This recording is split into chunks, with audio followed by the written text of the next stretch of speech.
La vida después de la vida.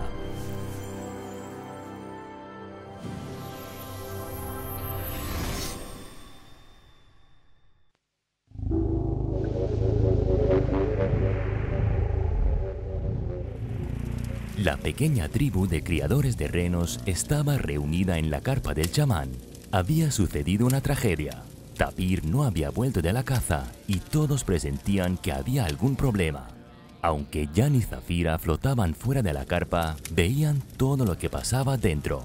Vestido con la ropa propia de un chamán, el Cam tomó un pandero y empezó a golpearlo con un mazo, mientras bailaba para invocar a los espíritus ayudantes.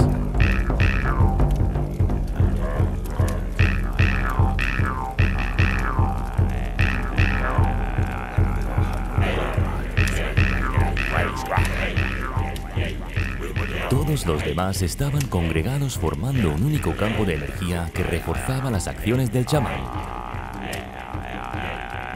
Pronto sonaron un graznido y el ulular de una lechuza. Eran el cuervo y la lechuza, los espíritus ayudantes que revoloteaban alrededor de la carpa. Se les unió una ardilla, corriendo en círculos sobre la superficie exterior de la carpa, y también un zorro, que iba y venía dando gañidos, además de muchos otros espíritus. ¿Está vivo, Tapir? Vivo. ¿Dónde está? En el meandro del río Chernaya Reshka. El chamán comenzó a golpear el pandero con más afán para invocar a Timbur, el espíritu del éxtasis chamánico, quien en forma de ciervo llegó galopando hasta él. Lo ensilló y empezó a llamar al espíritu del ancestro del chamán. Desde el mundo de los muertos apareció el anterior chamán de la tribu. «Muéstrame el camino hacia Tapir». A continuación, el Cam se dirigió al espíritu de la tierra, Ayami. «Oh, gran Ayami, ayúdanos. No dejes que muera nuestro Tapir. Nuestro campamento escucha tu voluntad y no hace ningún daño a tus animales ni tu tierra. Apiádate de nosotros». Ayami apareció como una figura colosal, parecido a la de la Reina de las Nieves. Se elevó sobre la taiga hasta la cintura e hizo una señal de aprobación, agitando la mano en dirección al Chernaya Reshka. El Cam allí se lanzó al frío sin nada más que un fino atuendo de chamán. Su hijo, Kite, ya estaba sentado en un trineo. El Cam echó a correr hacia la gruesa nieve delante de los trineos, haciendo que los renos lo siguieran. Lo siguieron los espíritus ayudantes. El Cam corrió sin cansarse unos cuantos kilómetros, guiado por el espíritu del antiguo chamán, directo a su objetivo. Lo veía con sus propios ojos y rodeaba barrancos, hoyos y troncos caídos. Delante de él volaba también una procesión de espíritus ayudantes, y Cam, por así decirlo, montaba sobre su reno Timbur. Sabían exactamente cómo llegar hasta Tapir. Estaba inconsciente a la orilla del mar y a punto de morir congelado. No muy lejos ya había una manada de lobos esperando su presa. Cam levantó a Tapir, lo colocó en el trineo y echó a correr de nuevo delante de los renos. En la carpa lo esperaban todos sus compañeros. Colocaron a Tapir en el centro, cerca de la hoguera, y el Cam Ají tomó el pandero y empezó a tocarlo para hacer un ritual. Y para que volviera el espíritu de Tapir, cuyo cuerpo sutil había escapado del físico y estaba ahora flotando al límite del mundo de los muertos, camino del inframundo. Cam salió volando a lomos de su reno Timbur al plano sutil, en compañía de los espíritus ayudantes y con ayuda de un antepasado que había encontrado en el alma de Tapir. «Hermano, es demasiado pronto para que te nos vayas con Erlik. Volvamos a casa». Aunque estaba flotando asombrado por mundos antes nunca vistos, Tapir decidió seguir al Cam. Entraron volando en la yurta y el Cam volvió a meterlo en el cuerpo que yacía en la carpa.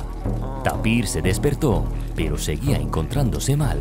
El Cam empezó a golpear el pandero y pedir ayuda a Ayami, los espíritus ayudantes y el espíritu ancestro para que le ayudaran a devolverle al cazador Sukut la fuerza vital que le ayudaría a recuperarse. Los miembros de la tribu también estaban preocupados por él, y a través de esta preocupación lo alimentaron con su fuerza, que el Cam concentró y redirigió para su recuperación. El Cam, sintiendo que Tapir se encontraba mejor, dejó marchar a Timbur, dio recomendaciones al enfermo y terminó el ritual. Los demás empezaron a dispersarse y dejaron al cazador en su carpa. Jan se maravilló de la fuerza y las capacidades del chamán. Zafira le explicó: No se volvió así de repente. Por supuesto, mostró talento desde la niñez, y los espíritus lo escogieron para que ayudara a la tribu. Pero él se resistió, porque no quería tener la responsabilidad de un chamán. Pero los espíritus empezaron a atraerlo al plano sutil. Se comunicaban constantemente con él. Parecía que se había vuelto loco, que tenía el mal del chamán, pero aún así le enseñaron a viajar al mundo sutil. Y él aceptó su deber y se convirtió en Kam. ¿Acaso es posible forzar a una persona a desarrollarse? Espiritualmente no, pero se le puede forzar a adquirir ciertas capacidades. Son cosas diferentes. El Kam solo sirve a la tribu, a su egregor, al espíritu de dicha tribu, que podría morir aquí sin él. Y para ello, sus espíritus también le dotan de fuerza. Pero allí donde hay civilización, la ayuda de Kam ya no es necesaria. Solo quedan chamanes débiles, porque solo se les otorga la fuerza necesaria para la supervivencia de la tribu. Jan y Zafira se acercaron volando al chamán. Este los vio. Jan le preguntó cómo se había convertido en Kam. Cuando murió el antiguo chamán, empezó a aparecérseme en sueños muy a menudo, e incluso empecé a verlo de día. Y mi abuela me dijo que los espíritus me habían escogido para ser chamán, pero yo no quería tener esa responsabilidad, ya que un Kam no es dueño de sí mismo.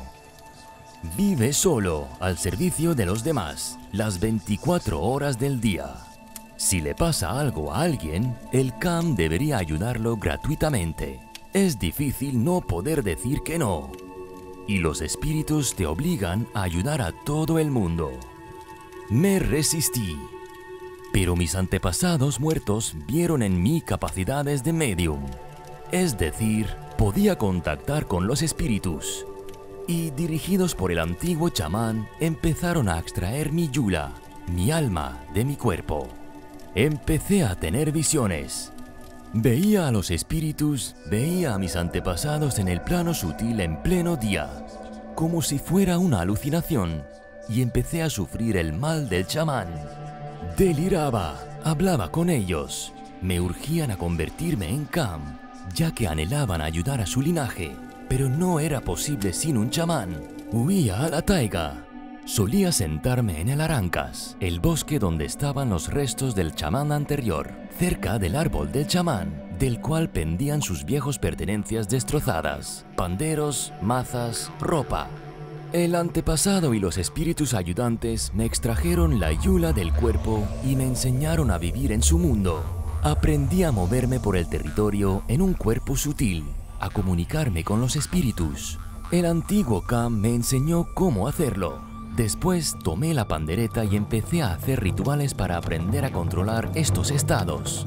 Cuando tengo el pandero entre las manos, soy el Kam, y así puedo desvincularme y vivir como una persona normal. La gente empezó a venir a pedirme ayuda, a preguntarme qué tiempo haría y dónde habría animales para cazar.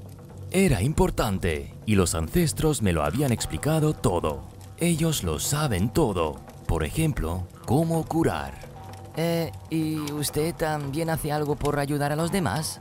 A veces. Hace poco, el hijo de Villa murió. Sufría mucho pensando en él. La yula de Villa había escapado al mundo de los muertos. Se había perdido y no respondía a nada. Volé hacia ella. Se la devolví a su cuerpo. Corté el contacto con su hijo y mejoró. A veces hago sacrificios. Alguien se puso enfermo, y eso significaba que lo había poseído un espíritu maligno. Trasladé el espíritu al cuerpo de un ciervo, y lo enviamos a la taiga. A veces, si la enfermedad es grave, no basta con la fuerza de los ancestros, y entonces mato a un reno. Dejo que el enfermo se alimente de su sangre, y así consiguen fuerzas para expulsar el espíritu maligno.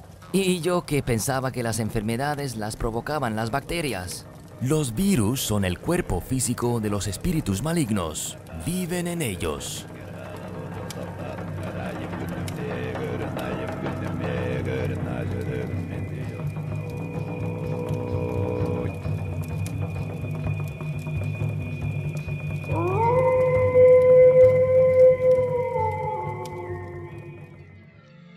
El cómic está basado en el libro La vida después de la vida. Leer La vida después de la vida en el sitio web amazon1.org/books. Reciba más prácticas interesantes, conocimientos espirituales y regalos en los sitios web de nuestros colaboradores. Encontrará los detalles en la descripción.